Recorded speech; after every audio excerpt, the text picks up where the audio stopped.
SLIT 2022 main intake for student admission starts now. Have authorities resolved the fuel crisis? The Ceylon Petroleum Corporation says that there are enough fuel stocks in the country. We have formulated a plan to ensure that fuel tankers reach the country continuously in the next 2-3 weeks this month. Therefore, we can assure you that there won't be a fuel shortage in the country. Despite assurances that enough fuel is available in the country, people continue to stand in queues at filling stations to purchase diesel and octane 92 petrol. Many people had queued up to purchase diesel in Town Hall this morning. A Bowser carrying only petrol had then reached the location.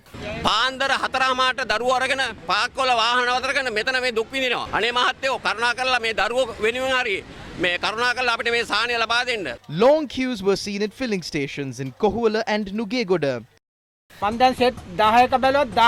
I visited 10 filling stations. There was no petrol. I asked them to come and see the situation here. This is a nuisance to us. We are suffering under a government which we elected. They travel in vehicles with tinted glasses. They can't see what's going on. They're blind to the problems. A long queue of people were seen standing in Bambalapitia to purchase fuel. It would be much better to send our children to parliament. We have to accept that things like this will happen when we entrust the economy with uneducated people. When our children speak, we feel it would be better to send them to parliament. Those in parliament must go to school again. Diesel was only available at one fuel station at the Anuradhapura town. We will have to get used to waking up at 4 a.m. and joining these queues if the country goes ahead like this. They received fuel stocks at 1 a.m. but sold it only at 6 a.m. The people in queues slept until then. We have to go to work one day and stay in queues the other day. Many people at filling stations in Kandy were unable to purchase fuel. A long queue was seen at a fuel station along Peradeniya Road in Kandy.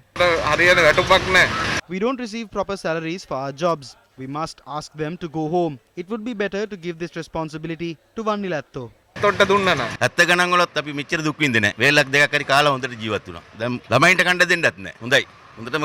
Farmers of Kaduruvela in Polonnaru were queued up to purchase fuel for their machinery last night.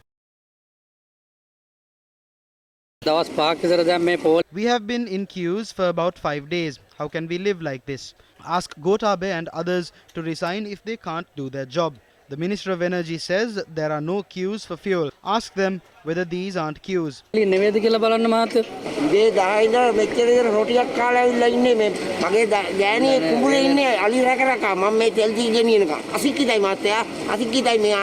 tense situation arose when a fuel station in the Chillau town said that it had run out of fuel.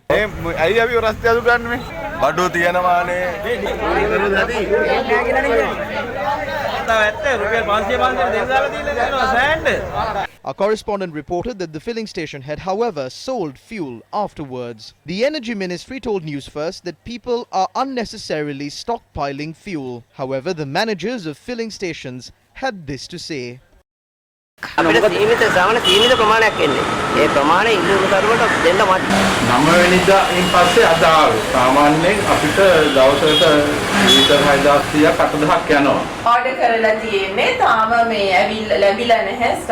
Energy Ministry Secretary KDR Olga said the relevant institutions have been directed to investigate whether the decision to close some fuel stations is an act of sabotage. She said that there is adequate stocks of petrol and diesel in the country. A journalist raised questions at today's cabinet media briefing while standing in a queue for gas cylinders.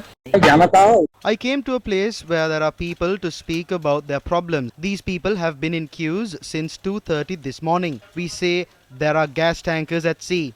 These people don't have meals. This is the situation at the moment. When the country is being ruled, there is a future plan for 5 years in case of a war or if there is no fuel. Doesn't the government have a future plan? Is this government formulating a future plan only now after people have been affected? Any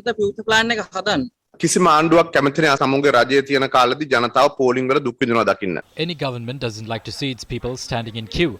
What was the main reason that caused our dollar reserves to decline rapidly in 2020 and eventually made the repayment of debt difficult for us? It was the COVID-19 pandemic. Our government, led by the president, decided to ban the importation of vehicles because we foresaw this crisis. As we were trying to rebuild our economy along with a boom in tourist arrivals and more export earnings, a war broke out between Ukraine and Russia. The government is obtaining the advice of expert institutions to manage this situation.